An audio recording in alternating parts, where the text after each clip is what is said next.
मेरे प्यारे देशवासियों नमस्कार। मन की बात च तुंदा सभनें दा मता स्वागत है। जुलाई दा म्हीना यानी बरसात दा म्हीना, बरखा दा म्हीना पिछले किश दिन कुदरती आपदाएं करी चैंता ते परेशानी कन्नै भरोचे दे रेह् न। जमुना सने केईं नदियें च हाड़ करी केईं इलाकें च लोकें गी तकलीफ ठुआनी पेई है। प्हाड़ी इलाकें च लास पस्सियां पौने दियां घटनां भी होईयां न। इस्सै दौरान मुल्ख दे पच्छमी हिस्से च किश समय पैह्ले गुजरात दे इलाकें च बिपरजॉय चक्रवाती तूफान भी आया।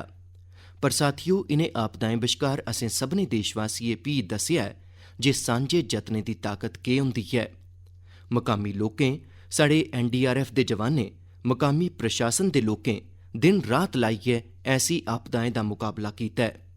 कुसै भी आपदा कन्नै निब्बड़ने च साढ़ी समर्थ ते संसाधनें दी भूमिका बड्डी होंदी ऐ, पर एह्दे कन्नै गै साढ़ी संवेदनशीलता ते इक दुए दा हत्थ फगड़ने दी भावना उन्नी गै अहम होंदी ऐ। सर्वजन हिताय दी इ'यै भावना भारत दी पन्छान भी ऐ ते भारत दी ताकत भी ऐ। साथियो, बरखा दा इ'यै समें रुक्ख बूह्टे लाने ते पानी दे संरक्षण लेई भी उन्ना गै जरूरी होंदा ऐ। आज़ादी दे अमृत महोत्सव दे दौरान बने दे 60,000 थमां मते अमृत सरोवरें च भी रौनक बधी गेई ऐ। अजें 50,000 थमां मते अमृत सरोवरें गी बनाने दा कम्म चला भी करदा ऐ। साढ़े देशवासी पूरी जागरूकता ते जिम्मेदारी दे कन्नै जल संरक्षण लेई नमें जतन करा करदे न। तुसें गी चेता होग किश समय पैह्ले मैं MP दे शहडोल गेआ हा। उत्थे मेरी मलाटी पकरिया ग्रां दे आदिवासी भ्राएं भैनें कन्नै होई ही। उत्थे मेरी उंदे कन्नै कुदरत ते पानी गी बचाने लेई भी चर्चा होई ही। उनें मिगी पता लग्गा ऐ जे पकरिया ग्रां दे आदिवासी भ्राएं भैनें इसी लेइयै कम्म भी शुरू करी दित्ता ऐ। इत्थें प्रशासन दी मदद कन्नै लोकें करीब 100 खूहें गी वाटर रिचार्ज सिस्टम च बदली दित्ता ऐ। बरखा दा पानी हून इनें खूहें च जंदा ऐ ते खूहें थमां एह् पानी जिमीं अंदर चली जंदा ऐ। एह्दे नै इलाके च धरतै हेठ मौजूद पानी दा स्तर भी बल्लें बल्लें सुधरग। हून सभनें ग्रां आह्लें पूरे इलाके दे करीब 800 खूहें गी रिचार्ज लेई इस्तेमाल च आह्नने दा लक्ष्य बनाया ऐ। उत्साह बधाने आह्ली नेही गै इक खबर UP थमां आई ऐ। किश दिन पैह्ले उत्तर प्रदेश च इक दिनै च 30 करोड़ बूह्टे लाने दा रिकार्ड बनाया गेआ ऐ। इस अभियान दी शुरुआत राज्य सरकार ने कीती, उसी पूरा उत्थूं दे लोकें कीता। नेह् जतन जन भागीदारी दे कन्नै कन्नै जन जागरण दी भी बड़ी बड्डी मिसाल न। मैं चाहंग जे अस सब्बै भी बूह्टे लाने ते पानी बचाने दे इनें जतनें दा हिस्सा बनचै। मेरे प्यारे देशवासियों, इस समें सौन दा पवित्र म्हीना चला करदा ऐ। सदाशिव महादेव हुंदी साधना आराधना दे कन्नै गै सौन हरियाली ते खुशियें कन्नै जुड़े दा होंदा ऐ। इस करियै सौन दा आध्यात्मिक दे कन्नै गै सांस्कृतिक नज़रिये कन्नै भी बड़ा महत्व रेहा ऐ। सौन दे झूले, सौन दी मैंह्दी, सौन दे उत्सव यानी सौन दा मतलब गै नंद ते खुशी हुंदा ऐ। साथियो, साढ़ी इस आस्था ते इनें परंपराएं दा इक पक्ख होर भी ऐ। साढ़े एह् पर्व ते परंपरां असेंगी गतिशील बनांदे न। सौन च शिव आराधना लेई किन्ने गै भगत कांवड़ यात्रा पर निकलदे न। सौन दी वजह करी इनें दिनें 12 ज्योतिर्लिंगें च भी बड़े श्रद्धालु पुज्जा करदे न। तुसें गी एह् जानियै भी खरा लग्गोग जे बनारस पुज्जने आह्ले लोकें दी गिनतरी भी रिकार्ड त्रोड़ा करदी ऐ। हून काशी च हर ब'रे 10 करोड़ थमां मते सैलानी पुज्जा करदे न। अयोध्या, मथुरा, उज्जैन जनेह् तीर्थें पर औने आह्ले श्रद्धालुएं दी गिनतरी भी तेजी कन्नै बधा करदी ऐ। एह्दे कन्नै लक्खें गरीबें गी रोजगार मिला करदा ऐ, उंदा गुजारा होआ करदा ऐ। एह् सब साढ़े सांस्कृतिक जन जागरण दा नतीजा ऐ। एह्दे दर्शन लेई हून ते पूरी दुनिया थमां लोक साढ़े तीर्थें च आवा करदे न। मिगी नेह् गै 2 अमरीकन दोस्तें दे बारे च पता चलेआ ऐ जेह्ड़े कैलिफोर्निया थमां इत्थें अमरनाथ यात्रा करन आए हे। इनें विदेशी परौह्ने अमरनाथ यात्रा कन्नै जुड़े दे स्वामी विवेकानंद हुंदे तजुर्बें बारे कुतै सुने दा हा। उंदे शा उनेंगी इन्नी प्रेरणा मिली जे एह् आपूं भी अमरनाथ यात्रा करन आई गे। एह् इसी भगवान भोलेनाथ हुंदा आशीर्वाद मनदे न। इ'यै भारत दी खासियत ऐ जे सभनें गी अपनांदा ऐ, सभनें गी किश न किश दिंदा ऐ। इ'यां गै इक फ्रेंच मूल दियां महिलां न, शार्लोट शोपा।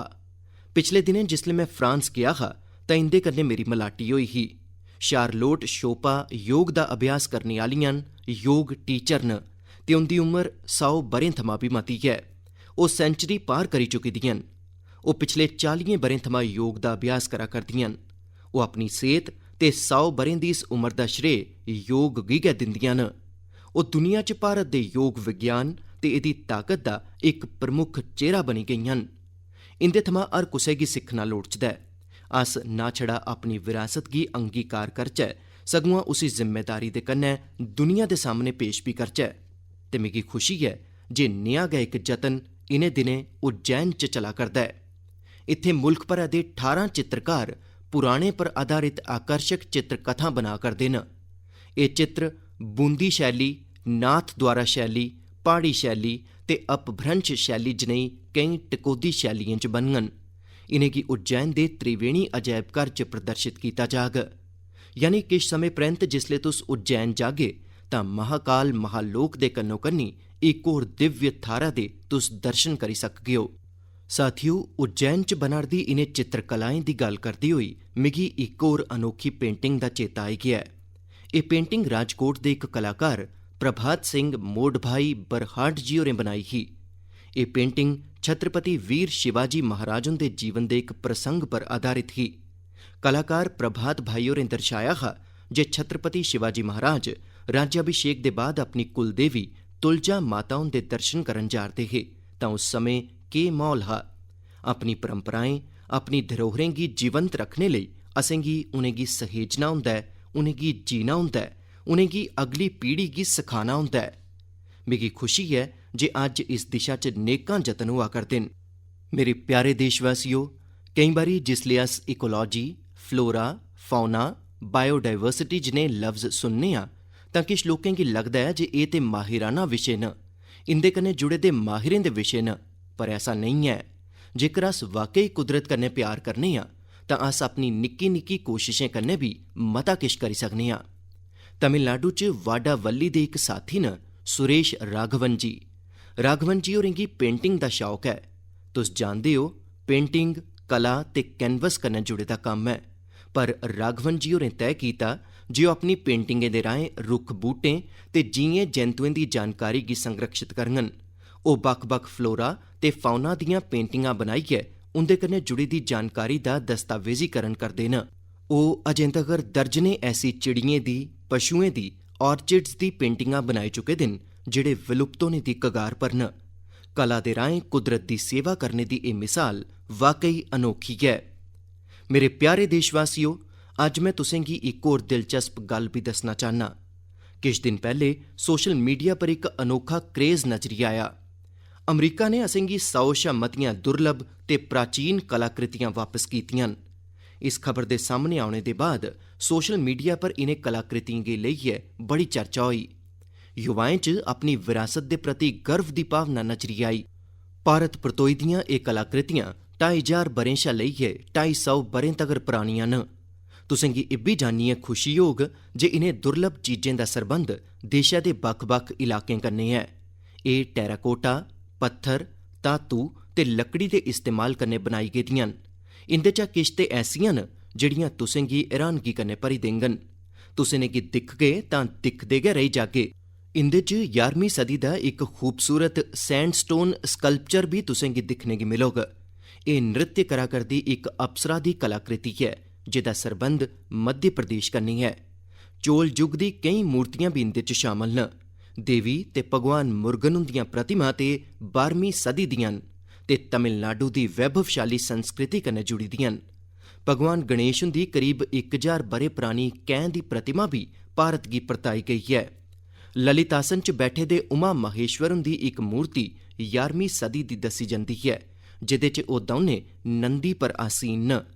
पत्थरें कन्नै बनी दी जैन तीर्थंकरें दी द'ऊं मूर्तियां भी भारत वापस आईयां न। भगवान सूर्यदेव हुंदियां द'ऊं प्रतिमां भी तुंदा मन मोही लैङन। इंदे चा इक सैंडस्टोन कन्नै बनी दी है। वापस कीती गेदी चीजें च लकड़ी कन्नै बने दा इक पैनल भी है जेह्ड़ा समुंद्र मंथन दी कथा गी सामने आह्नदा है। 16वीं-17वीं सदी दे इस पैनल दा जुड़ाऽ दक्खन भारत कन्नै है। साथियो, इत्थै मैं ते बड़े घट्ट गै नांऽ लैते न, जद्के दिखचै तां एह् सूची बड़ी लम्मी ऐ। मैं अमरीकी सरकार दा आभार करना चाह्न्नां जिनें साढ़ी इस बड़मुल्ली विरासत गी परताया ऐ। 2016 ते 2021 च भी जिसलै मैं अमरीका दी यात्रा कीती ही उसलै भी केईं कलाकृतियां भारत गी वापस कीतियां गेईयां हियां। मिगी विश्वास ऐ जे नेह जतनें कन्नै साढ़ी सांस्कृतिक धरोहरें दी चोरी रोकने दी इस गल्लै गी लेइयै मुल्ख भरै च जागरूकता बधोग। एह्दे कन्नै साढ़ी सग्गोसार विरासत कन्नै देशवासियें दा लगाव भी होर गैह्रा होग। मेरे प्यारे देशवासियो, देवभूमि उत्तराखंड दियें किश माताएं ते भैनें जेह्ड़ी चिट्ठियां मिगी लिखियां न, ओह् भावुक करे देने आह्लियां न। उनें अपने पुत्तरै गी, अपने भ्राऽ गी बड़ा मता आशीर्वाद दित्ता ऐ। उनें लिखेआ ऐ जे उनें कदें कल्पना बी नेईं कीती ही जे साढ़ी सांस्कृतिक धरोहर रेह् दा भोजपत्र उंदी आजीविका दा जरिया बनी सकदा ऐ। तुस सोचा करदे होगे जे एह् पूरा मामला है केह्? साथियो, मिगी एह् चिट्ठियां लिखियां न चमोली जिले दी नीति माणा घाटी दियें महिलाएं। एह् ओह् महिलां न जिनें पिछले ब'रे अक्तूबर च मिगी भोजपत्र पर इक अनोखी कलाकृति भेंट कीती ही। एह् तोहफा हासल करियै मैं भी बड़ा खुश होई गेआ। आखर साढ़े इत्थे प्राचीन काल थमां साढ़े शास्त्र ते ग्रंथ इनें गै भोजपत्रें पर गै सहेजे जंदे रेह् न। महाभारत भी ते इस्सै भोजपत्र पर लिखेआ गेआ हा। अज्ज देवभूमि दियां एह् महिलां इस भोजपत्र कन्नै बड़ियां गै खूबसूरत कलाकृतियां ते स्मृति चिन्ह बना करदियां न। माणा ग्रां दी यात्रा दे दरान मैं उंदे इस अनोखे जतन दी सराहना कीती ही। मैं देवभूमि औने आह्ले सैलानियें गी अपील कीती ही जे ओह् यात्रा दे दरान मते कोला मते मकामी उत्पाद खरीदन। एह्दा उत्थे बड़ा असर होआ ऐ। अज्ज भोजपत्र दे उत्पादें गी इत्थे औने आह्ले तीर्थयात्री बड़ा पसंद करा करदे न ते इसी खरी कीमतें पर खरीदा भी करदे न। भोजपत्र दी एह् प्राचीन विरासत उत्तराखंड दी महिलाएं दे जीवन च खुशहाली दे नमें रंग भरा करदी ऐ। मिगी एह् जानियै भी खुशी होई ऐ जे भोजपत्र कन्नै नमें उत्पाद बनाने लेई राज्य सरकार महिलाएं गी सिखलाई भी देआ करदी ऐ। राज्य सरकार ने भोजपत्र दी दुर्लभ प्रजातियें गी संरक्षित करने आस्तै भी अभियान शुरू कीता ऐ। जेह्ड़े इलाकें गी कदें मुल्ख दा आखरी छोर मन्नेआ गेआ हा, उनेंगी हून देशा दा पैह्ला ग्रां मन्नियै विकास होआ करदा ऐ। एह् प्रयास अपनी परंपरा ते संस्कृति गी संजोने दे कन्नै आर्थिक तरक्की दा भी जरिया बना करदा ऐ। मेरे प्यारे देशवासियो, मन की बात च मिगी इस बारी बड़ी मती गिनतरी च नेही चिट्ठियां भी मिलियां न जेह्ड़ियां मनै गी बड़ा गै संदोख दिंदियां न। एह् चिट्ठी ओकड़ी मुस्लिम महिलाएं लिखियां न जेह्ड़ियां हाल च गै हज यात्रा करियै आईयां न। उंदी एह् यात्रा केईं मायनें च बड़ी खास ऐ। एह् ओह् महिलां न जिनें हज दी यात्रा बगैर कुसै मर्द सजोगी जां महरम दे बगैर पूरी कीती ऐ ते एह् गिनतरी 150 नेईं सगुआं 4000 थमां मती ऐ। एह् इक बड्डा बदलाव ऐ। पैह्ले मुस्लिम महिलाएं गी बगैर महरम हज करने दी इजाजत नेईं ही। मैं मन की बात दे राहें सऊदी अरब सरकार दा भी दिलै कन्नै आभार व्यक्त करना। बगैर महरम हज पर जा करदी महिलाएं लेई खास तौर पर महिला कोआर्डिनेटर नियुक्त कीतियां गेदियां हियां। साथियो, पिछले किश ब'रें च हज नीति च जेह्ड़े बदलाव कीते गे न, उंदी बड़ी मती सराहना होआ करदी ऐ। साढ़ी मुस्लिम माताएं ते भैनें इस बारे च मिगी बड़ा किश लिखेआ ऐ। हून मते कोला मते लोकें गी हज पर जाने दा मौका मिला करदा ऐ। हज यात्रा थमां परतोए दे लोकें, खास करियै साढ़ी माताएं भैनें चिट्ठी लिखियै जेह्ड़ा आशीर्वाद दित्ता ऐ, ओह् अपने आपै च बड़ा प्रेरणा देने आह्ला ऐ। मेरे प्यारे देशवासियो, जम्मू कश्मीर च म्यूजिकल नाइट्स होन, मती उंचाई आह्ले इलाकें च बाइक रैलियां होन, चंडीगढ़ दे मकामी क्लब होन ते पंजाब च केईं सारे स्पोर्ट्स ग्रुप होन, एह् सुनियै लगदा ऐ जे मनोरंजन दी गल्ल होआ करदी ऐ, एडवेंचर दी गल्ल होआ करदी ऐ, पर गल्ल किश होर ऐ। एह् आयोजन इक सांझे हितै कन्नै भी जुड़े दा ऐ ते एह् सांझा हित ऐ ड्रग्स दे खलाफ जागरूकता अभियान। जम्मू कश्मीर दे युवाएं गी ड्रग्स थमां बचाने आस्तै केईं नमें जतन दिक्खने गी मिले न। इत्थें म्यूजिकल नाइट, बाइक रैलियां जनेह् कार्यक्रम होआ करदे न। चंडीगढ़ च इस संदेश गी फैलाने लेई मुकामी क्लबें गी एह्दे कन्नै जोड़ेआ गेआ ऐ। ओह् इनेंगी वादा क्लब आखदे न, VADA यानी victory against drug abuse. Punjab च केईं स्पोर्ट्स ग्रुप भी बनाए गे न जेह्ड़े फिटनेस पर ध्यान देने ते नशा मुक्ति लेई जागरूकता अभियान चला करदे न। नशे दे खलाफ अभियान च युवाएं दी बधदी भागीदारी बड़ा उत्साह बधाने आह्ली ऐ। एह् जतन भारत च नशे दे खलाफ अभियान गी बड़ी ताकत दिंदे न। असें देशा दी औने आह्ली पीढ़ियें गी बचाना ऐ तां उनेंगी ड्रग्स थमां दूर रखना गै होग। इस्सै सोच दे कन्नै 15 अगस्त 2020 गी नशा मुक्त भारत अभियान दी शुरुआत की गई ही। इस अभियान कन्नै 11 करोड़ शा मते लोकें गी जोड़ेआ गेआ है। 2 हफ्ते पैह्ले गै भारत नै ड्रग्स दे खिलाफ बड़ी बड्डी कार्रवाई कीती है।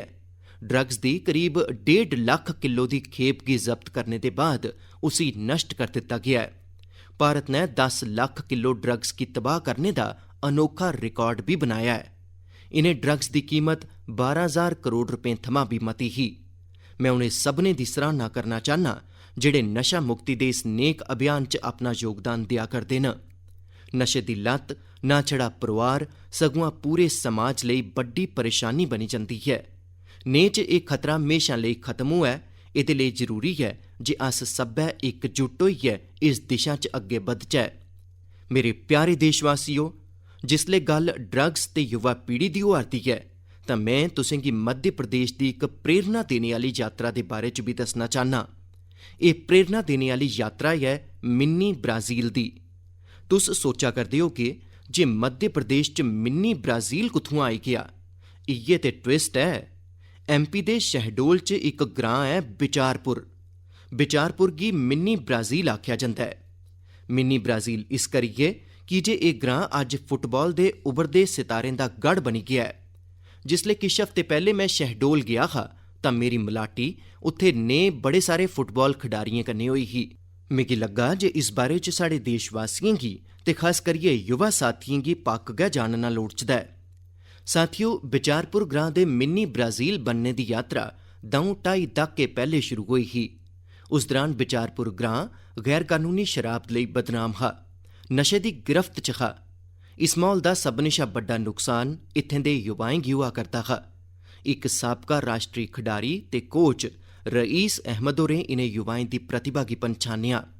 रईस जी हुंदे कोल संसाधन मते नेईं हे, पर उनें पूरी लगन कन्नै युवाएं गी फुटबाल सखाना शुरू कीता। किश ब'रें दे अंदर गै इत्थें फुटबाल इन्ना लोकप्रिय होई गेआ जे बिचारपुर ग्रां दी पन्छान गै फुटबाल कन्नै होन लगी पेई।